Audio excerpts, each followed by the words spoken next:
Assalamualaikum warahmatullahi wabarakatuh. Saya Miftah Khairiyah dengan NPM 2013053169. Video ini dibuat dalam rangka memenuhi tugas pendidikan kewarganegaraan SD. Baik, pada hari ini kita akan membahas mengenai mengenal macam-macam hewan. Hewan, binatang, fauna, atau satwa adalah organisme eukariotik multiselular yang membentuk kerajaan biologi animalia.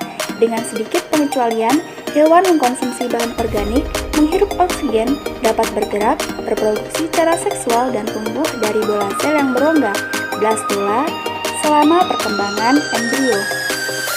Selanjutnya mengenai ciri-ciri hewan.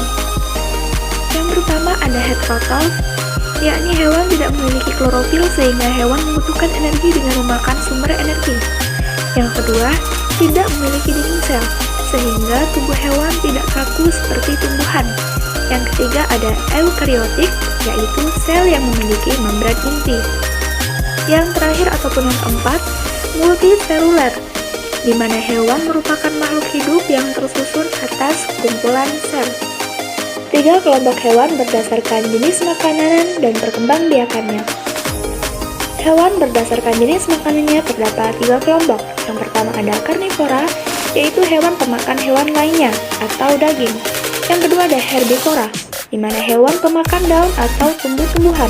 Yang ketiga ada omnivora, yaitu hewan pemakan segalanya, yakni daging juga tumbuh-tumbuhan. Lalu kelompok hewan berdasarkan jenis perkembangbiakannya juga terdapat 3 kelompok, yaitu ada ovipar, yaitu hewan berkembang biak dengan cara bertelur. Yang kedua ada vivipar, hewan berkembang biak dengan cara melahirkan. Yang ketiga ada ovolvivipar, hewan berkembang biak dengan cara bertelur dan melahirkan. Macam-macam hewan. Monyet. Hingga saat ini dikenal 264 jenis monyet yang hidup di dunia. Monyet termasuk dalam kelompok vivipar, di mana ia memiliki masa kehamilan 5-7 bulan. Dan termasuk dalam kelompok omnivora, yaitu pemakan segalanya. Burung unta merupakan burung terbesar yang masih hidup, dengan ketinggian 2,5 meter. Hewan tersebut masuk dalam kelompok ovipar, karena ia berkembang biak dengan cara bertelur, dan merupakan hewan omnivora. Singa, hewan yang mendapat julukan raja hutan ini, hidup berkelompok dan hanya ada di Afrika Selatan dan Timur pada saat ini. Berkembang biak dengan cara vivipar ataupun melahirkan. Dan singa juga termasuk kelompok karnivora atau hewan pemakan daging. Hewan yang selanjutnya adalah kerbau. Ialah hewan yang menjadi ternak bagi banyak bangsa di dunia, terutama Asia. Kerbau termasuk dalam hewan yang melahirkan dan termasuk golongan hewan herbivora, yaitu makan daun dan tumbuh-tumbuhan. Kemudian ada unta. Unta dapat ditemukan di berbagai belahan dunia. Umumnya ditemukan di Afrika Utara dan Timur Tengah. Apapun jenisnya, unta dapat ditemukan di wilayah gurun pasir atau padang rumput. Unta ialah termasuk dalam hewan yang melahirkan ataupun vivipar, dan juga jenis hewan pemakan rumput atau herbivora. Yang selanjutnya ada gajah.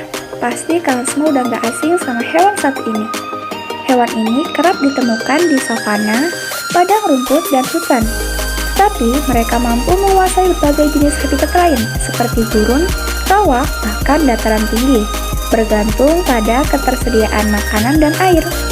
Gajah termasuk dalam kelompok hewan yang melahirkan.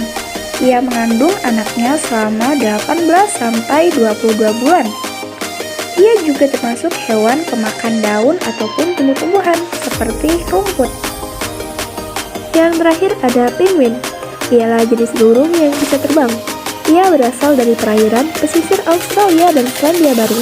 Penguin ialah termasuk hewan dengan kelompok karnivora ataupun makan daging, mulai dari ikan, cumi-cumi, hingga jenis udang. Layaknya burung-burung yang lain, penguin betina berproduksi dengan bertelur, kemudian penguin jantan yang akan mengeraminya. Cukup sekian materi kita pada hari ini, semoga bermanfaat. Terima kasih. Wassalamualaikum warahmatullahi wabarakatuh.